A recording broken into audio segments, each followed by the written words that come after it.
And with that being said, what is going on, everybody? If you don't know, now you do know. You're officially tuned in to a very special edition of the HFWB Podcast Series.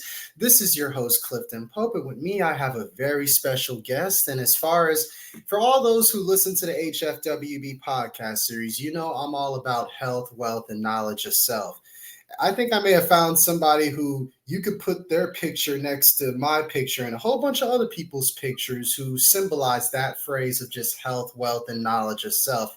So the person who I'm actually going to bring on, he's number one, a lawyer with his own law firm, the Conscious Counsel heart leading law firm. He's a small business owner, a group fitness instructor, a yoga teacher.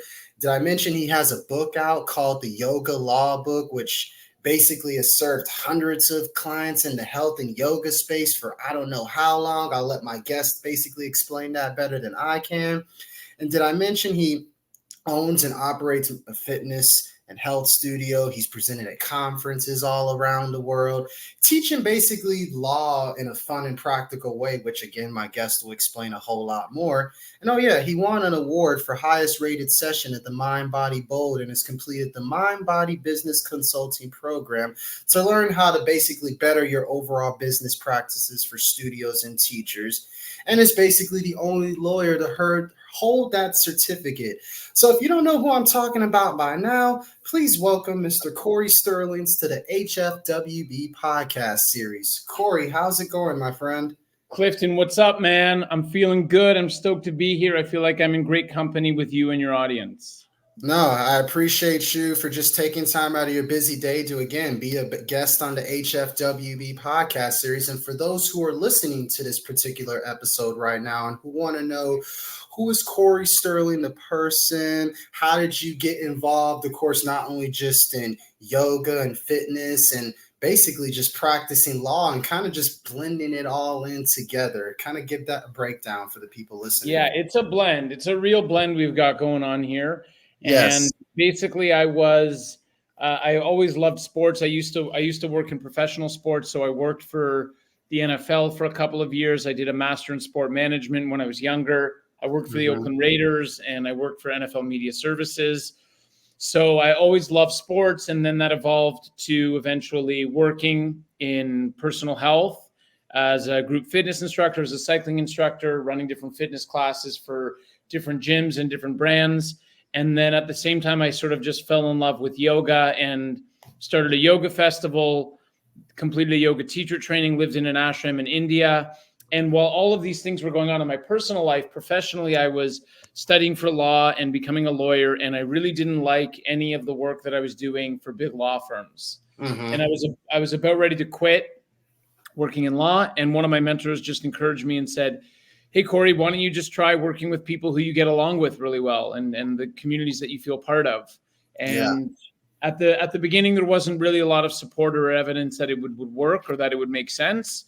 But I went for it. And yoga professionals were really the first sort of niche that I started working with. And since then, I've been able to build it to boutique fitness studio owners, gym owners, Pilates studios, health coaches. And, you know, in 6 years, we've got over 1,000 clients. We've got more than 350 5-star reviews. So it works and I love it. And I love the people I work with. And I love that I get to have my little piece of contribution to the health and wellness space of helping people get legally protected, have a great relationship with a lawyer who they can trust and who's looking out for them, and have fun all along the way doing it. That is wonderful. And yes, we're going to definitely break this down bit by bit without a doubt. As far as just the overall fitness and yoga aspect of everything, it's like the mind and body connection is kind of like a real thing. And it's like I tell kind of like my clients this all the time. It kind of just starts with just mastering the art of the breath, right? As far as just like focusing in on your breathing and just practicing any kind of breathing where you're just inhaling slowly and really embracing the breath coming in through your nose and then just exhaling slowly through your nose and your mouth and everything. And once you get into a breathing pattern of doing that, it kind of helps out mastering your mind. And then once the mind is trained by, of course, the power of the breath and everything, the overall body will follow, hence the mind-body connection, where does that spark and drive come from as far as just really just embracing the love of yoga, embracing the love of fitness just in general? Because people don't realize this is just not a hobby. It's kind of like a way of life for life kind of lifestyle. You have to really like eat, sleep, and drink it to a certain extent to really fully embrace it. What sparks you to do that in the yoga and the fitness world based on your overall experiences? I would say that it's not really anything that I put an effort towards doing. Over time in my life, I've just figured out which activities and which things fill me up and make me feel as good as possible. And what, when I go to sleep at night, when I think if it was a great day or what makes me feel good. So as an example, doing Pilates and stretching out every time after I lift weights, now that's been a habit for a while. And now I can't not do it. So it's not like I'm not forcing myself to do it, but also I just know how much better I feel and how much more confidence I have in my day when I do these things. And that's why I do them. That's the answer. No, without a doubt, because it's like it leads into the overall recovery aspect. It's like that's where you repair the muscles that you tear down within the actual workout. So it's like I used to never like doing yoga. I used to never like stretching, but honestly, Cory, I've embraced it more than ever myself, within the last 2 years, because it's like I feel like once I crept into my 30s, I'm currently 31 right now. Once I turned 30, I realized, okay, I still got a little bit of youth left within me with somewhere in here, but at the same time, I'm not no spring chicken. So I need to start implementing stretching a little bit more just so I can, of course, stretch out my muscles and at the same time help repair the bones with a little mobilization work, foam rolling, and all that stuff and everything. So the importance of recovery is important just from the aspect of yoga, but of course it ties into fitness because it's like you're doing static stretching after, of course, your workouts for the recovery aspect to where you can kind of cool yourself down and bring yourself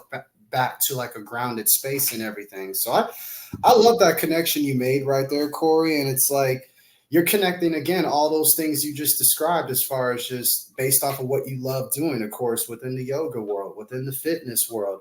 Now we're transitioning over to basically just now having your own law firm just to where you can help people feel more comfortable from the business side of things to where they can still embrace their overall passion, which leads to me asking you, Conscious Counsel, what made you want to start the law firm Conscious Counsel, and kind of like what can people get out of course, having like business done with Conscious Counsel, so to speak, as far as just what can they expect?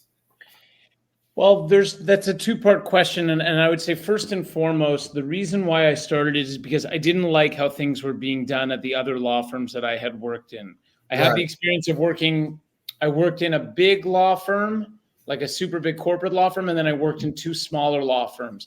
And I just saw the same things. I saw like no one being happy, clients overpaying, not understanding the documents they're getting, not getting educated on what they actually need to be protected in a practical sense. And so I thought like, okay, I'm just going to go out and try to do this the way that I think that it should be done. And my goal is always to be, I want to be the lawyer that I want to work with. And so that was really how it started. And in addition to that, I just saw that all of these really, really important industries and the industries and the people who I was personally spending all my time with, gyms, fitness studio owners, yogis, health coaches, all my friends were personal trainers. Like that's who I spend my time with. I realized that that community was completely underserved when it came to the law. So at the start, I had a couple of friends get in some legal trouble, and I would just ask them questions. I'm like, oh, like, don't you know that you'd be liable for that? And no one knew anything. Even like super established businesses, 6-7 figure businesses, people didn't understand anything about the law. And so I realized that it was underserved, and I felt like the perfect flag bearer to be able to try to bridge the connection between, being able to speak the language and understand what yoga professionals are about and fitness and health professionals are about and law and legal services and practical legal services. So that's sort of the first part. The second part of what they can expect, I've worked with over 1,000 clients. We only have 5-star reviews. We've got 355 of them. And the way that we get there is by having really simple and easy processes to work with our clients, and also understanding that fine line of like, how much do they need to know to be protected and how much of it can just be us taking over all of their problems. Because there is a very, very base need of navigation that's required, but it's super, super simple. And like in 3 minutes of speaking to a client, I could explain it. But what I learned is people really just want to give us their legal problems. Like, you don't, Clifton, you're awesome. You're so inspired to do so many different things. And when I hear you speak with such passion, if we were to get into an in-depth conversation about the law, probably that passion would wane. And you want to stay in your lane and you want to focus on the things that you love. Yeah. So what I learned with my clients is, okay, they don't want to go to law school. They don't know this information. They don't really want to learn everything. Give me all of your problems. So put your problems on me and I'll take care of it for you, because that's what I'm the best in the world at doing. And then secondly, here's like a couple of helpful tips. And thirdly, when you need help, if an issue or problem arises, shoot me an email. We hop on a call. There's no charge. I'm in your corner. I've dealt with this, so many times that I'm here to make it easy and simple for you. So that's what we're about.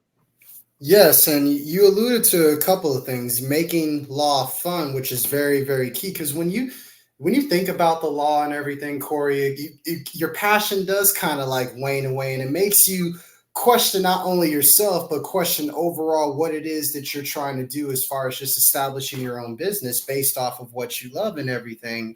So again, I'm going to throw another 2-part question at you. In your personal experience, Cory, how can you make the law fun? And at the same time, when it comes to just overall figuring out the 3 easiest ways to where you can get protected within your overall business, what would be your 3 key pieces of advice you would tell people?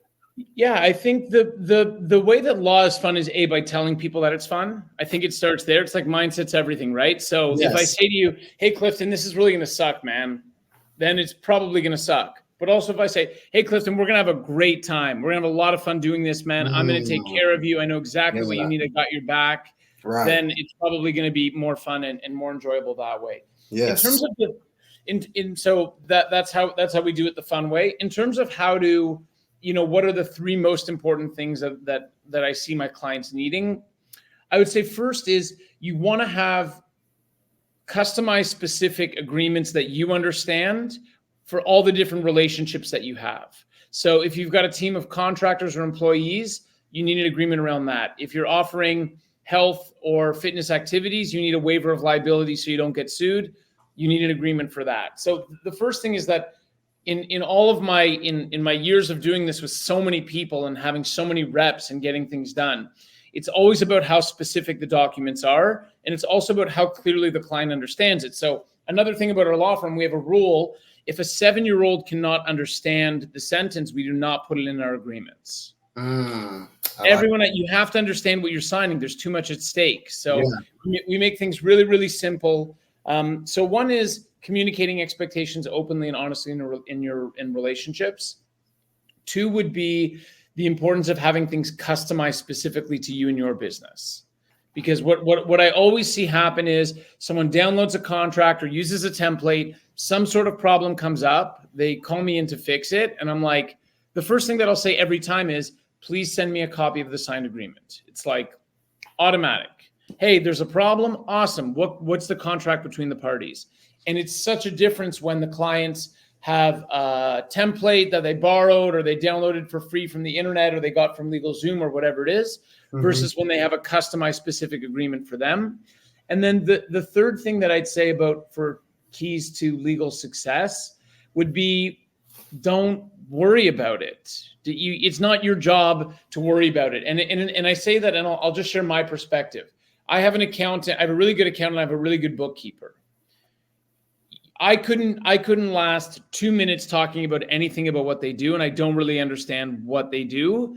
And I think that's part of why I'm in such great shape, because I found the right people and I've delegated all of those responsibilities to them. Obviously, trust them, we have a relationship. They have lots of good reviews, and it's not like I'm just blindly letting someone manage all of my things. But because I'm not spending any time on bookkeeping or accounting, I can spend time on serving my clients and growing my business and studying more so that I can serve my clients more. So I think those would be the 3 pieces of advice that I have.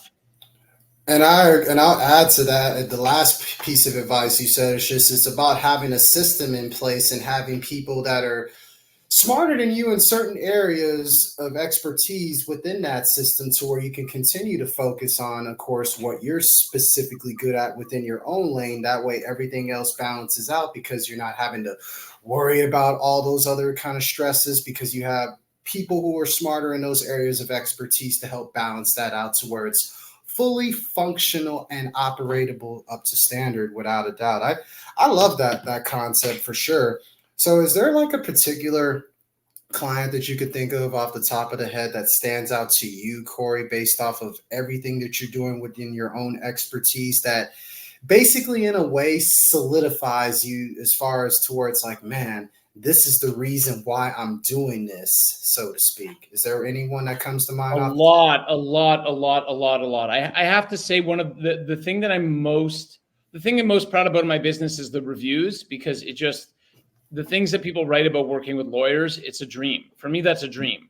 Right. Because I never ever would have thought when I started that people would write such wonderful, amazing, supportive, loving things about working with, the company, because the company started with me having an idea of being like, oh, I should do this. And, we grow and we're a team and all these sorts of things. So I think first is the reviews, but secondly, the coolest thing is the types of people that we work with. So our clients are all heart-leading entrepreneurs, and they're people who are making the world a better place. And I mean, I'll just give an example off the top of my head. I have a client who has a couple of yoga studios in Canada, and now they're entering the United States. Okay. And they have like a very serious plan to expand to have 50 studios by the end of 2024. Oh, wow.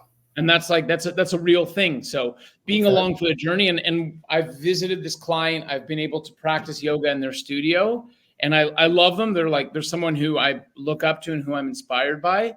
And the fact that they count on me and they trust our team to do that is great. And then on the flip side, I'll even just say like a new client from this week that comes to my mind, a health coach just starting out, was working as a nurse and had complete burnout, totally tired, hasn't enjoyed the past decade of her life because she's been working so hard, and is finally taking a stand for herself and starting her own business. And the fact that she trusts me and our team to guide her and to draft her agreements and keep her protected with so much at stake, I just love it, man. That's what it's about, Clifton. I love that. I really do. I mean, it's like just helping to make a difference in people's lives, just to where they can, of course, continue to uplift, empower, and inspire the next wave. That's really what it's about, just from an overall just life perspective of just finding the ways to be not only the best version of yourself for you, but the best version of yourself for others around you as well. I have to ask you this, Cory, because I'm just so intrigued about your book and everything, the Yoga Law book. I mean, it's like, again, best of both worlds scenario here when you're combining, of course, the mind and body connection with the law and stuff like that. What inspired you to write the Yoga Law book, and what do you want people to get out of that book particularly? I was inspired to write the book I wrote it in my first year of my legal practice, because I couldn't believe that there were no materials out there dealing with this subject matter. So I had been a lawyer for a year. I'd seen all of these studios and all these small businesses have so many problems. And Clifton, I'm not joking, man. Everyone has it's like the same problem. I'm just fixing the same problem on a one-on-one basis. And I thought there has to be a better way to be able to share this information with the world. So I was in India and Sri Lanka, and I just took a couple months and was really, really disciplined and sat and wrote it. And what I would want people to know is, like, whatever question you're thinking about the law, if you're a small business owner and if you're in health and wellness or fitness, the answer's in that book. Like, it's not, we don't have to reinvent the wheel. A lot of my job is resolving the same issues over and over again, which I actually love because I've just become so proficient at it. But that's what I would want people to know about the book. Like, if there's something you're wondering about, what legal issues might be at play by starting a teacher training, by running retreats, by creating manuals, when you need to trademark, the difference between a contractor and employee, all of that stuff would be found in the book. I love it. I love it. For those who are kind of like wondering, like, what is like the overall best business structure for them to go in, as far as like, whether they want to do like LLCs or sole proprietors and stuff like that. Based off of your personal experience, what would you say is the best recommendation as far as the overall structure of their business, as far as like LLCs, S Corp, C Corps, all that wonderful stuff? Just for those who are listening, as far as who are looking to become like up and coming entrepreneurs, up and coming business owners, educating that next wave, so to speak. The answer that a lawyer is going to give you to almost every question, Clifton, is that it depends. It depends. So, Yeah, of yeah. course. So it depends. There's the answer to your question is there's no best structure. The answer is there is a best structure for you depending on your particular circumstance and what's going on with you. So first and foremost, that's really important to know. What I'd say is there are a couple of variables at play that you want to consider when you're looking at a structure. One is going to be the amount of personal assets that you have. Because if you're operating as a sole proprietor and you have assets like a home, or you have a family home, or cars, or lots of savings, when you're operating that business as a sole prop, your personal assets will have to satisfy any debts that you have.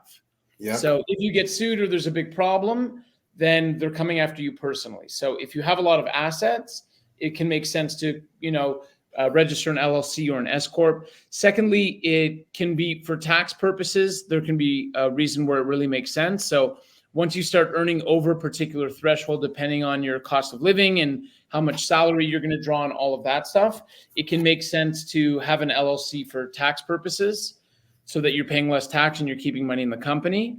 And then thirdly, a lot of the times it depends on the nature of the activities. So if you're doing something like, I have some clients who are quite big, but they run meditation retreats or they just do meditation things. So for me, it's not such a risky activity that I'm like, yeah, it really makes sense for you to protect your assets. And then also conversely, I have clients who do like aerial silks and they sell silks for people to set up in their home and hang from the ceiling and all, like just create a separate legal entity because something's probably going to go wrong. I love that. And for everybody all those up and coming entrepreneurs and business owners who are figuring out what structure of business they want to have it's set up in, basically, rewind that last part that Cory says. And just remember, it just depends on your situation. It depends on, of course, the amount of assets you have. And it just depends on what overall structure suits your business and your passion the best. So it can vary from different people depending on, of course, what the situation is. So that's really good information that you just provided there, without a doubt, Cory. But overall, we're actually at the point of my podcast where I'm going to basically ask you like a list of questions that I ask usually everybody who come on my podcast, just to kind of pick your brain, give the audience an opportunity to learn a little bit more about yourself. My first question is simple, Cory. What's the first thing you do or think of every single day that you wake up? I wake up and I put on an Esther Hicks video on YouTube. I don't know if you know who Esther Hicks is. She's a teacher of the law of attraction, and basically I have an iPad that I would keep beside my bed, and as I'm waking up, I'll just like open YouTube and just like get a message, and as I'm lying in bed about to start my day, I listen to something that feels great and just it helps me set the tone in the right way. No. As far as Esther Hicks, I've heard of her. I've maybe listened to her like once or twice, and you can definitely get a powerful message out of her without a doubt. And it's probably something that I'll probably be implementing a little bit more just within my own personal routine, because I'm big on starting the morning off right, kind of like having like the miracle morning effect, so to speak. I don't know if you read the book, The Miracle Morning by Al Harad, and his whole Savers method and everything. I literally practice that method every day, as far as just waking up, having a moment of silence, practicing affirmations, visualizations, of course, exercising, obviously, finding time to read, finding time to make a journal entry, write down thoughts, emotions, as far as how you're feeling, what you're going through, etc. And just reminding myself, hey, practicing gratitude, write down 3 or 4 things you're grateful for every single day. First and foremost important thing I write down every single day is that I'm thankful that God has allowed me to wake up and see another day. That's automatic. That's a given. And it's like everything else that comes to my mind, I try to write down at least 3 different things every single day. And for everybody listening to this particular part of the podcast episode, what me and Cory want you to get across is start off your day with some positivity, right? You know, any kind of negative thoughts you may have, practice a little bit of polarity and change those negative thoughts into positive thoughts, and it'll make a difference on your overall start to the day. My next question, Cory, is, of course, we've been talking about health. We've been talking about wealth as far as from the business side of things. Hence, health is wealth. They kind of go hand in hand, 2 sides of the coin. In your personal eyes, or personal definition, I should say, Cory, what is your personal definition of health and wealth to yourself? The definition of wealth is the ability to do what I want, when I want, where I want, with who I want, how I want to. That's my what, where, when, and how method. I love it. Freedom. Yeah, just freedom, ultimate freedom. That's what wealth is to me. To be able to decide in any moment if I want to do something and I want to do it a particular way that I'm able to. And then what does health mean to me? Wow, health is it to me. I really see a distinction between physical health and mental health. So physical health, I think, means taking care of my body in the sense of sleeping well, eating well, exercising well. And I think mental health means taking time for mindfulness and having daily practices of journal writing or interacting with nature, and definitely moments. I've meditated every day for 1,041 days. Every day I go look at the stars, or I see the moon, or I watch the sunset. And I think just like taking small moments, sort of like what you just shared about, the best thing for you is waking up and realizing how lucky you are to wake up. I mean, it's so powerful. I'd say like mental health is like, part of it is being present, and part of it is being grateful, and part of it is being in nature, and part of mental health is doing things that you love doing and doing things that excite you. So I guess maybe that's an intersection between mental and physical health, but those are sort of some of my thoughts on it.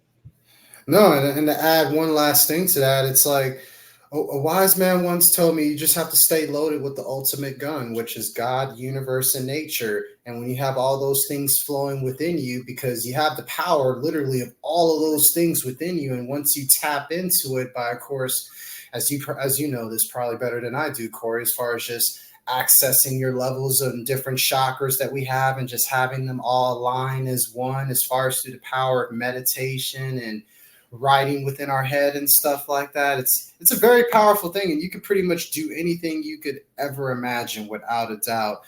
I want to ask you this, Cory, because you're definitely qualified to answer this question. I personally feel like, what makes a successful entrepreneur and business owner in your eyes? Someone who's successful is someone who has goals and is working towards achieving them, and is enjoying the process, and has the sensibility to realize that we're always learning, and that it's never finished, and that whenever you achieve what it is that you want to achieve, you're just going to want to achieve something else afterwards. So if you're able to enjoy the journey, and you're able to, I don't want to say that, I don't think you have to achieve all of your goals to be a successful entrepreneur, but I think that you have to be working towards your goals in a conscientious and, in a conscientious way. And I think that, I think having, again, sensibility is the word for me, to keep everything in perspective and realize that it's just an ongoing process. And if you're really an entrepreneur and you want to be an entrepreneur for the long haul, all we're doing is learning all the time. Like today, I could tell you there are 3 things that I learned about business and about my business that, even though I've been doing this for 7 years and it's just some random arbitrary day, I'm learning something every day, and that lights me up. And to me, that feels successful as well. It feels like success. You took the thoughts and the words right out of my mouth that I'd be explaining to people all the time. It's like, it's a journey. You got to appreciate like the milestone achievements, whether they're big, whether they're small. You got to appreciate just all the stepping stones, even if it's just taking one little small baby step, so to speak. It's still a step.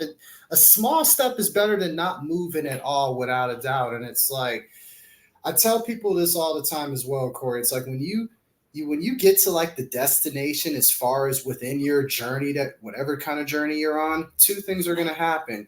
You're going to ask, okay, is there more to it? And at the same time, okay, I did it. I accomplished my mission. Now what's next? So you just got to appreciate the journey and just appreciate everything that you're learning within the journey, because you and I can both agree with this, Cory. We don't have all the answers in the world. Nobody does. And at the same time, we don't even have all the questions to those exact answers even yet. So at the same time, when you look at it from that perspective, the world becomes like your library, right? Available of all the information and resources that you can handle. And it's right there for you for the taking. It's just up to you on whether you want to open the door, walk into where all that information and resources are, and let it benefit you, without a doubt. So it's like, I feel like people need to understand that a whole lot more, just so where they can continue to just find ways to just grow through whatever they're going through and within the course of their own life, for sure. But actually now, Cory, we're going to do a little bit of an either or segment to kind of pick the brain a little bit more, and of course give the people an opportunity to know you even more, Cory, which is what this is all about. Would you rather choose loyalty or respect? From who? Just in general, what would you rather choose, loyalty or respect? Just in general. I would choose loyalty over respect. Got you. Would you rather be famous and poor or anonymous and rich?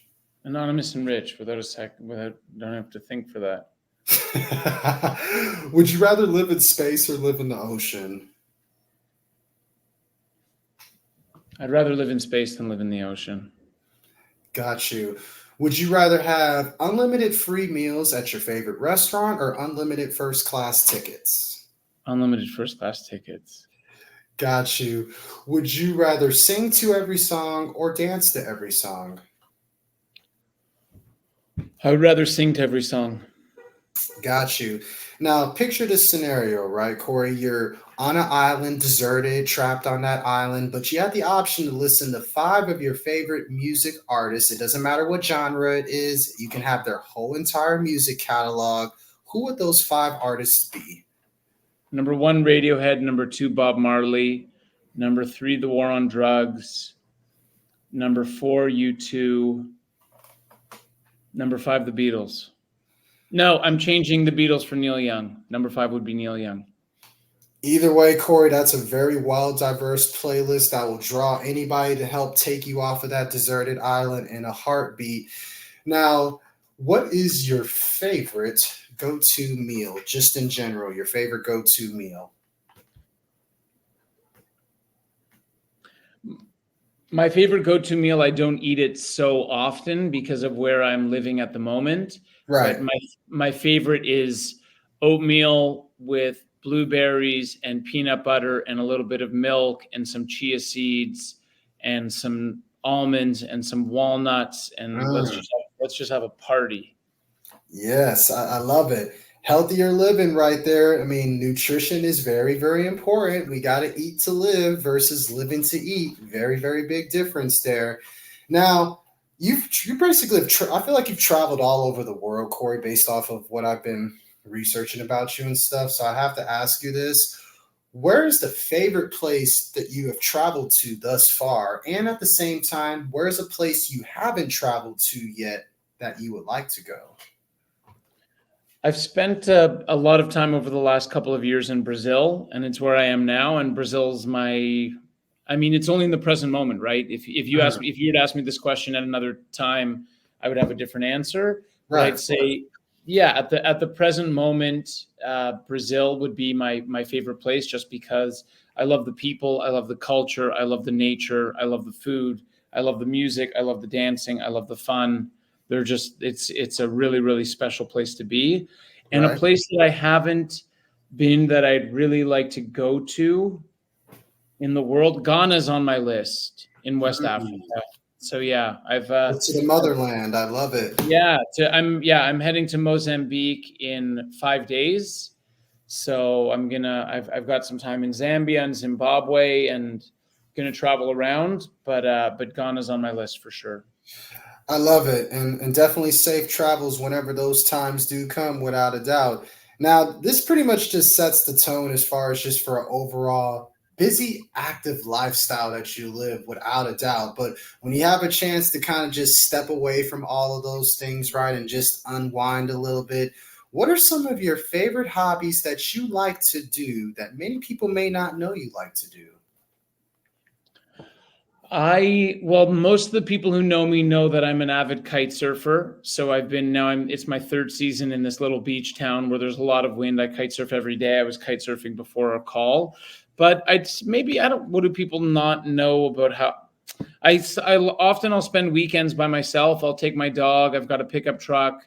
We'll go to some beach town. I'll turn off my phone. All I'll do is read books and journal and walk at the beach at night. And that's like, the older I get, the more I appreciate being able to have that time and space to study and to learn and to reflect and just, not have to, just to be able to do all of that means a lot to me. I know, it's just having your peace and quiet. It's like I feel like I've noticed that within my own life, Cory. It's like I'm getting older slowly but surely. It's just that sense of just having peace and quiet that just kind of like take a step back and reflect on all the things that you're going through, good, bad, ugly, and all. And just going back to just practicing gratitude, just being grateful for the big things, the small things, everything in between. And I feel like when you have that sense of peace and quiet time, it allows you to, of course, appreciate all those things, but it also allows you to recharge and rejuvenate to yourself to, of course, keep going forward with whatever mission you're on currently. So peace and quiet time is definitely something I cherish tremendously myself, because I feel like if I didn't have any peace and quiet time, and I'm sure you could agree with this, and this is just in general, people would lose their mind and go insane more on a regular basis. That's for sure.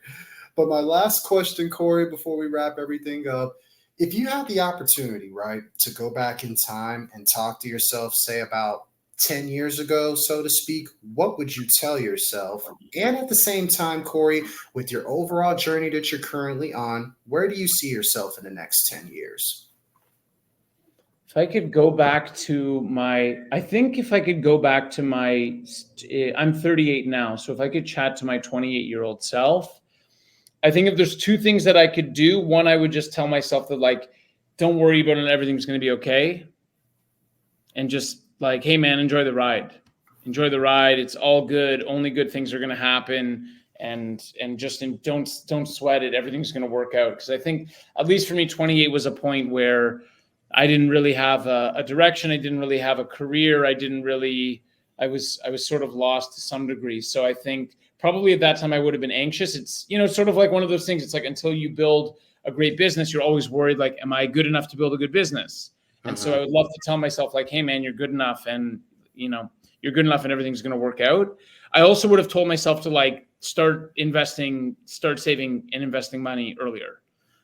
Just because, compound interest is a real thing. And for a lot of years, I just didn't care. All I wanted to do was travel. But like, I read a book called The Richest Man in Babylon, and I read it maybe like 3 or 4 years ago. And it's just like, since I read that book, it's anytime I pay myself anything, I always put 10% in a special 10% account. And like, I've just been able to really save a lot in that way.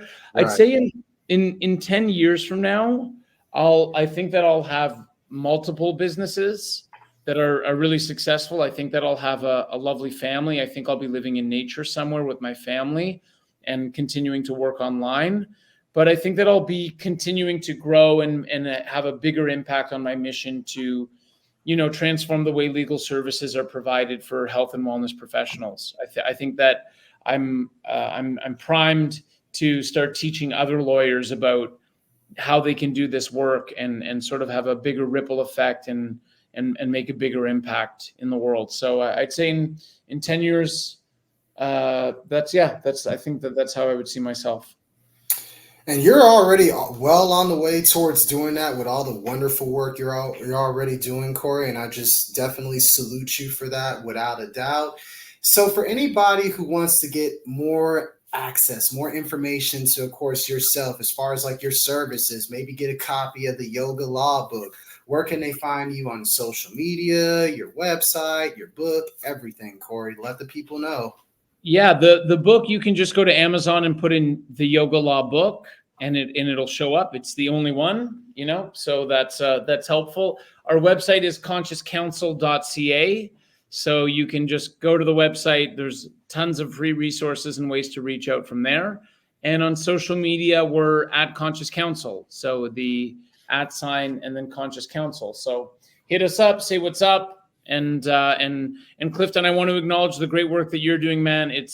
Your passion is palpable, and I'm really inspired by hearing how you want to help people and you want to bring on awesome people to share with your community in Corpus Christi and beyond. So thank you for having me. It's been a real pleasure. No, thank you for your time once again, Cory, and just thank you for taking time really just out of your busy schedule to simply bless us with an appearance on the HFWB Podcast Series. Whether it's in Corpus Christi, Texas, whether it's in Brazil where you're currently at, whether it's anywhere around the world, all we're trying to do is heal the community versus killing the community. And I feel like that's a very, very important key to what will make the world a better place at the end of the day, especially 2024 and beyond with all the things that are going on currently in the world. So if we could leave you with anything, heal the community wherever you are at versus being the one to kill off the community. With that being said, Cory, thank you so much again, taking time out of your busy schedule, blessing us with an appearance on the HFWB Podcast Series. It's been an honor, my friend. Any last words? Bless up. Thanks for having me, Clifton. Of course. And for those who are listening to the HFWB Podcast Series, this is your host, Clifton Pope. I encourage y'all to stay healthy, wealthy, and blessed. Until next time, peace and love, y'all.